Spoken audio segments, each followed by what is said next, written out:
लगाते हो उसी प्रकार तुम पर भी दोष लगाया जाएगा, और जिस नाप से तुम नापते हो उसी नाप से तुम्हारे लिए भी नापा जाएगा। तू क्यों अपने भाई की आंख के तिनके को देखता है और अपनी आंख का लट्ठा तुझे नहीं सूझता? जब तेरी ही आंख में लट्ठा है तो तू अपने भाई से कैसे कह सकता है, ला मैं तेरी आंख से तिनका निकाल दूं? हे कपटी, पहले अपनी आंख में से लट्ठा निकाल ले, तब तू अपने भाई की आंख का तिनका भली भांति देख कर निकाल सकेगा। हालेलुया। कितने लोगों ने इस वचन को पढ़ा है? कितने लोगों ने पढ़ा इस वचन को? स्टार्टिंग में ही है मत्ती की पुस्तक में और उसका 7वां अध्याय है। इतना तो सभी ने पढ़ा होगा। अगर किसी ने पूरी बाइबल नहीं पढ़ी है तो कम से कम उसने ये वचन तो जरूर पढ़ा होगा, क्योंकि मत्ती की पुस्तक और उसका 7वां अध्याय ही हमें इस बारे में कहता है कि दोष मत लगाओ। अब एक बार अपने आप को पूछ के देखो, हम दोष लगाते हैं कि नहीं लगाते हैं? हम दोष लगा रहे हैं या नहीं लगा रहे हैं? प्रभु का वचन कह रहा है दोष मत लगाओ कि तुम पर भी दोष ना लगाया जाए। अगर आज हम किसी के ऊपर दोष लगा रहे हैं, किसी के बारे में बुरा बोल रहे हैं, किसी के बारे में गलत बोल रहे हैं, तो कल को वही बातें आपको भी फेस करनी है। आज आप किसी के बारे में बुरा बोल रहे हैं, कल को कोई आपके बारे में बुरा बोलेगा। आज आप किसी के ऊपर दोष लगा रहे हैं, कल कोई आपके ऊपर दोष लगाएगा। आज आप किसी के लिए गलत धारणा रख रहे हैं, अगर वो सही भी है, अगर आप उसके बारे में गलत सोच रहे हैं, कल को आप सही होंगे, लेकिन आपके विरोध में लोग गलत धारणाएं रखेंगे। हालेलुया। ये एक सिंपल सा वचन है, साधारण सा वचन। हम सोचते हैं ज्यादा कोई गहराई नहीं है, कोई ज्यादा बड़ा वचन नहीं है, लेकिन परमेश्वर का वचन कहता है दोष मत लगाओ कि तुम पर भी दोष ना लगाया जाए। एक कहावत आप लोगों ने सुनी होगी कि कई बार हम कहते हैं, जैसे मान लीजिए कि अगर मैं आज जैसे मान लीजिए कि मैं इनकी तरफ उंगली कर रही हूँ, फिर किसी स्टाफ ने ऐसा ऐसा ऐसा ऐसा कर दिया, एक उंगली इनकी तरफ है लेकिन 3 उंगलियां मेरे तरफ है। हम कभी किसी पर दोष लगाते हैं, ऐसा करके दोष नहीं लगाते। हम कहते तूने ऐसे किया मेरी लाइफ में, तूने ये किया, तूने ये किया, तूने ये किया, वो ऐसा इंसान है, उसने ऐसा बोल दिया, वो गलत इंसान है, उसमें ये आदतें हैं, वो वहां जाता है, वो वहां ये काम करता है। हम उसके बारे में ऐसा बोल रहे हैं, लेकिन 3 उंगलियां हमारी तरफ ही है। हालेलुया। तो परमेश्वर का वचन कहता है कि दोष मत लगाओ कि कल को तुम्हारे ऊपर भी दोष ना लगाया जाए। इसी प्रकार तुम पर भी दोष लगाया जाएगा, और जिस नाप से आज तुम नापते हो, अगर आज आप किसी के ऊपर दोष लगा रहे हो, कल को आपके ऊपर भी दोष लगाया जाएगा। वो किसी भी प्रकार की बातें हो सकती हैं। अगर आज आप किसी के बारे में नेगेटिव सोच रहे हैं, अगर आज किसी के बारे में आप गलत सोच रहे हैं, अगर आज किसी के बारे में आप गलत बोल रहे हैं, अगर आज आप किसी को कह रहे हैं, मान लीजिए कि कलीसिया में अगर कोई बहन दूसरी बहन के बारे में बोलती है कि वो सिस्टर अच्छी नहीं है, वो सिस्टर ऐसा करती है, पास्टर ऐसे बोलते हैं, पास्टर नहीं ऐसे बोलती है, हम ऐसा बोल रहे हैं, हम क्या कर रहे हैं? हम उनके ऊपर दोष लगा रहे हैं। आपस में कलीसिया आपस में एक दूसरे के ऊपर दोष लगाती है। कलीसिया अपने अगुवे के ऊपर दोष लगाती है कि हमें पास्टर जी ने ऐसे बोल दिया, हमें सिस्टर ने ऐसे बोल दिया, वो ऐसा कर रहे हैं, उनको ऐसा नहीं करना चाहिए। जब ये सब बातें हम बोल रहे हैं तो हम क्या कर रहे हैं? हम उनके ऊपर दोष लगा रहे हैं। हम सोचते हैं कि हम जो बोल रहे हैं वो सही है, लेकिन परमेश्वर का वचन कहता है कि तुम कभी किसी का न्याय नहीं करना। हालेलुया। सब लोग इस वचन को ध्यान से सुनिए, कभी किसी का न्याय नहीं करना। हमें किसी का न्याय नहीं करना है। न्याय करने वाला कौन है? कौन है न्याय करने वाला? परमेश्वर। सबका न्याय करने वाला परमेश्वर है। आज मान लीजिए अगर मैं आपको कुछ गलत कह रही हूँ, मुझे नहीं लगता कि मैं गलत कह रही हूँ,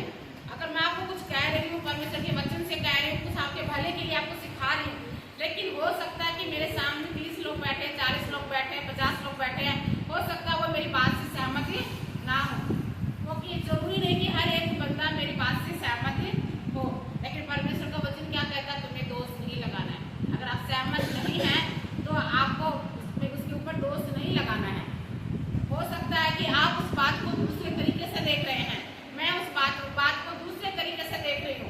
आपको लग रहा होगा कि वो बात गलत है, लेकिन अगर कुछ बात हम आपको बता रहे हैं, आपके भले के लिए बता रहे हैं, अगर उसमें आप लोग मान लीजिए अगर कुड़कुड़ाएं, अगर कोई बात ऐसे बोले कि नहीं उन्होंने ये बात ऐसे बोली, हमें ये बात अच्छी नहीं लगी, हमें ये बात बुरा लगी है, या उन्होंने हमें ऐसे बोल दिया है, यही बात कलिसिया में भी होती है। एक बहन यही बात परिवार में भी होती है। कलिसिया बात ना पहले परिवार में आ जाओ, दो देवरानी जेठानियां हैं, ननद भाभी हैं, घर गृहस्थी में ज्यादा होती है। ननद कुछ अपनी भाभी को बोल दे, भाभी ननद को कुछ बोल दिया, देवरानी ने जेठानी को बोल दिया, जेठानी ने देवरानी को बोल दिया। ये सब बातें क्या है? अगर एक ननद अपनी भाभी को कुछ कह रही है, मतलब दोष लगाने वाली बातें, तुमने ऐसा नहीं किया, तुम ऐसी हो, तुम बुरी हो, तुम्हारे अंदर तुम प्रेयर करती हो लेकिन फिर भी तुम्हारे अंदर गुस्सा है, समझ रहे हो? बहुत बार दोस्त क्या आते हैं, देखो गलतियां हर एक इंसान के अंदर होती है। यहाँ पर कोई भी ऐसा नहीं है जो ये दावा कर सके कि जिस प्रकार से प्रभु यीशु पवित्र थे वैसे हम पवित्र हैं। शुरू में आके बोलती थी कि मैं उपवास कैसे करूँ, मुझे बहुत गुस्सा आता है। प्रभु ने किसको बुलाया है? प्रभु ने पापियों को बुलाया है। हालेलुया। प्रभु यीशु ने पापियों को बुलाया। प्रभु यीशु ने ये नहीं कहा कि तुम पहले शुद्ध होके आ जाओ। प्रभु यीशु ने पापियों को बुलाया है। जब हम उपवास प्रार्थना में रहते हैं तो हम अपने आप को स्ट्रॉन्ग करते हैं। गुस्सा आ रहा है, करो उपवास प्रार्थना। लड़ाई झगड़ा हो रहा है, करो उपवास प्रार्थना। हम सोचते हैं कि नहीं मेरे अंदर तो गुस्सा है, मेरे अंदर तो लड़ाई है, मेरे अंदर तो बुराई है, मैं कैसे उपवास प्रार्थना करूं? लेकिन उपवास प्रार्थना का मतलब ही क्या है कि जब आप उपवास प्रार्थना करते हो आप परमेश्वर के साथ जुड़ जाते हो, और जब हम परमेश्वर के साथ जुड़ जाते हैं तब हमारे अंदर गुस्सा खत्म हो जाएगा, लड़ाई झगड़ा हमारे अंदर नहीं रहेगा। तो कभी भी ये नहीं सोचना कि हमें परमेश्वर की उपस्थिति में आने के लिए पहले हमें पवित्र बनना है या हमें अच्छा बनना है, क्योंकि अच्छा तो हमें परमेश्वर बनाएगा, हम अच्छे बनकर नहीं आ सकते। अच्छा बनाने वाला हमारा परमेश्वर है। इसलिए कभी भी ये नहीं सोचना, आज मान लीजिए कि अगर देवरानी जेठानियां हैं, मान लीजिए अनुराधा और संगीता सिस्टर है, हो सकता है कुछ बातों में संगीता सिस्टर इनके ऊपर दोष लगाए कि तुम ऐसे कर रही, तुम ऐसे करी, तुम ऐसे करिए, तो फिर भी नए लोग हैं। लेकिन जो पुराने लोग हैं जिनको काफी समय हो गया है प्रार्थना करते हुए, काफी समय हो गया संगति में आते हुए, अगर वो दोष लगा रहे हैं, अगर वो एक दूसरे के खिलाफ भी बोल रहे हैं कि नहीं उसने मुझे ऐसे बोल दिया, मेरी देवरानी अच्छी नहीं है, मेरी ननद अच्छी नहीं है। अगर कोई प्रेयर कर रहा है, मान लीजिए अगर कोई परिवार में अगर कोई व्यक्ति प्रेयर कर रहा है, कलीसिया में कोई व्यक्ति प्रेयर कर रहा है, और अगर वो इस प्रकार से बोले, अगर वो ये कहे कि वो तो प्रेयर कर रही है लेकिन वो तो उसके अंदर इतना गुस्सा भरा पड़ा है, समझ रहे हो? या कोई ये कहे वो तो प्रेयर कर रही है लेकिन उसके अंदर तो बहुत सारी कड़वाहट है, या कोई ऐसे कहे वो देखो प्रेयर करती है, प्रभु प्रभु करती है, लेकिन उसके अंदर तो बहुत सारी बुरी बातें हैं। और ये बातें अक्सर होती हैं। एक व्यक्ति जो थोड़ा सा स्ट्रॉन्ग हो जाता है, प्रभु में थोड़ा सा बढ़ जाता है, उसको फिर नए लोगों में बहुत सी कमियां दिखाई देती हैं। तो थोड़े से प्रभु में जिनको थोड़ा टाइम हो जाता है उन लोगों को ये कमी है, अब इसके अंदर ये बुराई है, ये कहे कि परमेश्वर के भवन में जा रही है, क्या ये प्रार्थना कर रही है, देखिए परमेश्वर का वचन क्या कह रहा है आगे। ऐसे लोगों के लिए परमेश्वर का वचन आगे हमें क्या बोल रहा है? हो सकता है उदाहरण के तौर पर बता रही, मान लीजिए रोशनी है, उधर उनकी जेठानी है, पिंकी, कोई भी बात हो सकती है परिवार में। अगर रोशनी अगर कहे पिंकी भाभी के लिए कहे कि वो तो हर संडे प्रेयर में जाती है और वो तो उसके अंदर तो गुस्सा है, या पिंकी भाभी बोले कि वो भी हर संडे संगति में जाती है, वो भी मेरे से ठीक से बात नहीं कर रही, तो ये सब क्या कर रहे हैं? एक दूसरे के ऊपर क्या लगा रहे हैं? दोष लगा रहे हैं। एक दूसरे की कमियों को हम गिना रहे हैं कि तेरे अंदर ये कमी है, फिर कहते तेरे अंदर ये कमी, वो कह रही है नहीं तेरे अंदर ये कमी है। परमेश्वर का वचन क्या कहता है आगे देखिए इसके बारे में। परमेश्वर का वचन हमें क्या कहता है? तू क्यों अपने भाई की आंख के तिनके को देखता है और अपनी आंख का लट्ठा तुझे नहीं सूझता? जब तेरी ही आंख में लट्ठा है तो तू अपने भाई से कैसे कह सकता है ला मैं तेरी आंख से तिनका निकाल दूं? हालेलुया। इस वचन को समझ रहे हो? यहाँ पे प्रभु कह रहे हैं तू क्यों अपने भाई की आंख में तिनके को देख रहा है? आंख में तिनका देखने का मतलब है तू क्यों अपने भाई में बुराई को देख रहा है?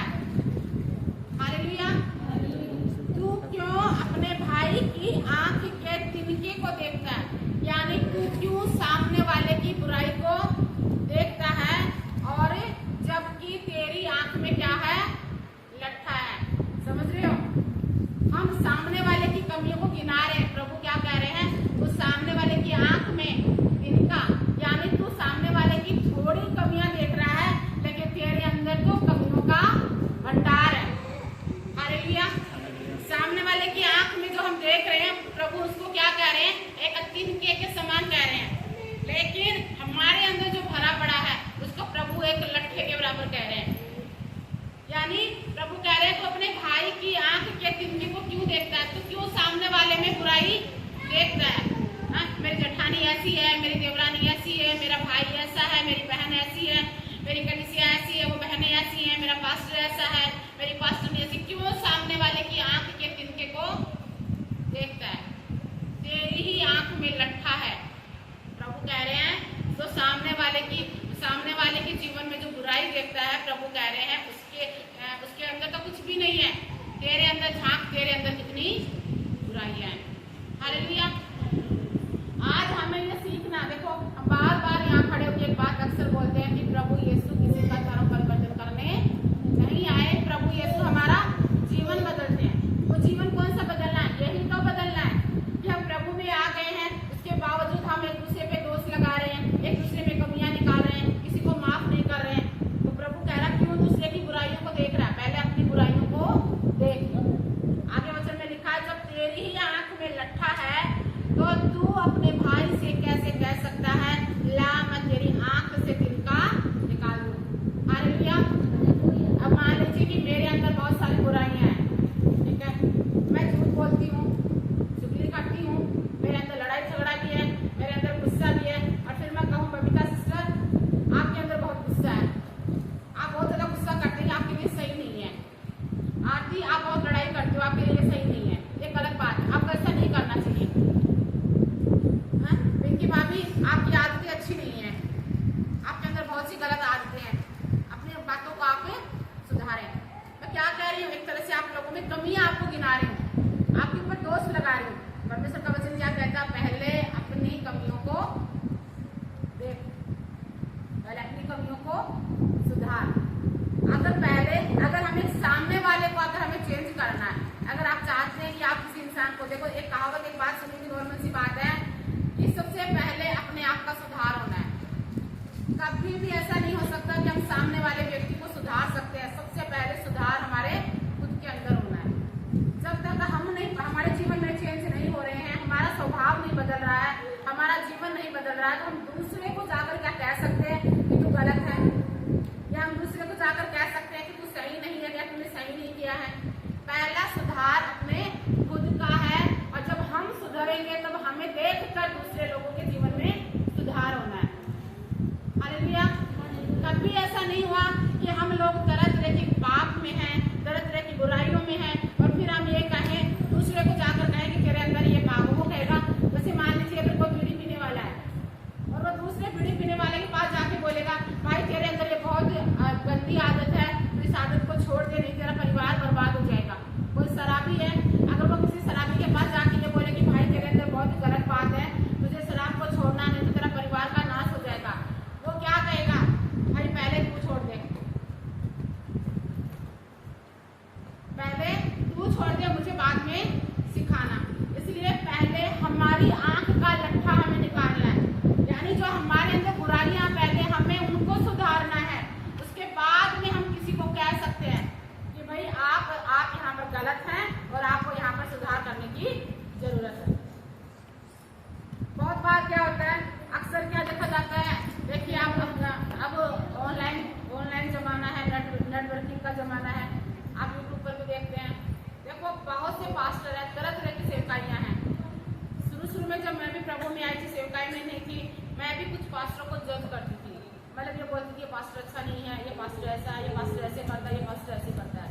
लेकिन धीरे धीरे जब हमें पता चला कि हमें किसी का न्याय नहीं करना है, अगर आप किसी पास्टर के खिलाफ भी अगर आप बोलते हो तो आप परमेश्वर का सामना करते हो, क्योंकि एक पास्टर को परमेश्वर ने चुना है। अब ये हो सकता है कोई पास्टर गलत सेवा कर रहा है, कोई पास्टर सही सेवा कर रहा है। गलत सेवा कर रहा है वो भी परमेश्वर देख रहा है, सही सेवा कर रहा है वो भी परमेश्वर देख रहा है। लेकिन हमें उसका न्याय नहीं करना है कि मैंने यूट्यूब पर देखा उस पास्टर ने ऐसे ऐसे बोला।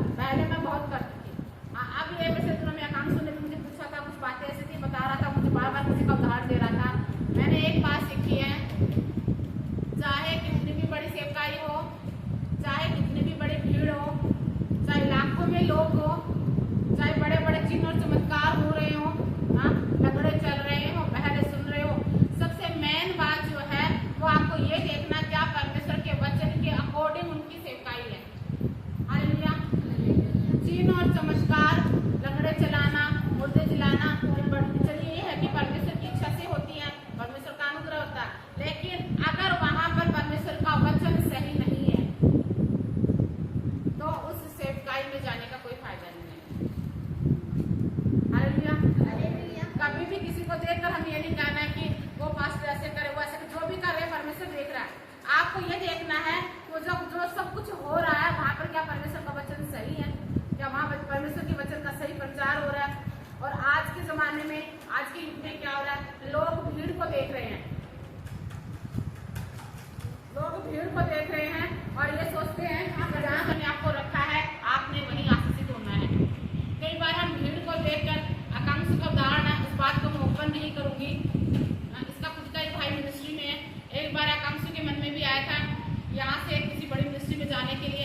मैंने कहा देख भाई जा, मैं तुझे रोकूंगी नहीं, लेकिन जिस दिन तुम्हें ये लगे कि तेरी बुलाहट यहीं पर है और तुझे परमेश्वर ने यहीं के लिए रखा है, तो तेरे दरवाजे खुलने तो वापस आ सकता है। उस समय के लिए संगति से दूर रहा, आया नहीं था, लेकिन ये वहां पर भी नहीं गया और आज इसे वहां की असलियत पता है। अब वो क्या बात है वो मैं आपको नहीं बताऊंगी, लेकिन आज इसे वहां की असलियत पता है और धन्यवाद करती हूँ इसे कुछ भी पूछना कि आज ये अगर वहां पर नहीं गया है तो आज इसका परिवार प्रभु में है और अच्छा है और सही रास्ते में है। कई बार आप लोग सोचते हैं कि हम बड़ी जगहों पे चले जाएंगे तो हमें सही रास्ता मिल जाएगा। कई बार क्या होता है, बड़ी जगहों पर जाने से आप ठोकर भी खा सकते हैं। वहाँ आपको ऐसी ऐसी बातें दिखने को मिल जाएंगी। एक बिजनौर साइड वो कहीं जाते हैं, लेकिन वो आकर मतलब कि हर एक को बात करते हैं जो सब कुछ लोग करते हैं, और वो कहते हैं नहीं हमें कोई मना नहीं करता। तो बहुत सी ऐसी बातें हैं जो एक विश्वासी को सिखाई नहीं जाती, बताई नहीं जाती, या उनको गलत गाइडेंस मिलती है जिसकी वजह से वो ठोकर खा सकते हैं।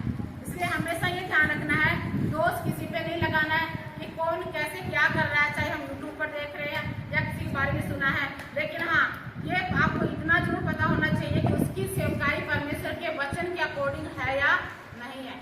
आपको परखना आना चाहिए और आप तब तक नहीं परख सकते जब तक आपने खुद परमेश्वर के वचन को पढ़ा नहीं है। हालेलुया। एक नया विश्वासी कभी भी परमेश्वर नहीं परख सकता कि कौन सही और कौन गलत है जब तक उसने परमेश्वर के वचन का अध्ययन नहीं किया। जब वो एक दो बार बाइबल पढ़ लेगा, परमेश्वर के वचन का अध्ययन कर लेगा, स्टडी कर लेगा, उसके बाद में वो खुद सच्चाई को जान जाएगा कि क्या सही है और क्या गलत है। देखिए बाइबल में एक जगह पे लिखा हुआ है, हर एक ही आत्मा का विश्वास, हर एक आत्मा की प्रतीति ना करो, बल्कि उन्हें परखो वो सही है या नहीं है। इसलिए आपको परखने का आपको वो होना चाहिए। एक परख की आत्मा होती है, वो हमें कब मिलती है, कभी लगातार हम परमेश्वर की हुजूरी में रहते हैं, लगातार हम परमेश्वर के वचन का अध्ययन करते हैं, तब एक परख की आत्मा होती है। फिर जब हम किसी को सुनेंगे हम बता देंगे कि ये सही वचन है, इसकी सही शिक्षा है या नहीं, हमें सुनना चाहिए कि नहीं सुनना चाहिए। हर किसी का वचन ना सुनो। परमेश्वर ने हमें वचन दिया है, इससे बढ़कर कुछ नहीं है। बहुत से लोग कहते हैं वो पास्टर हमें यहाँ वहाँ करो, पास्टर हमें ऐसा सिखाते हैं, वो पास्टर हमें ऐसा सिखाते, वो पास्टर हमें ऐसा सिखाते हैं।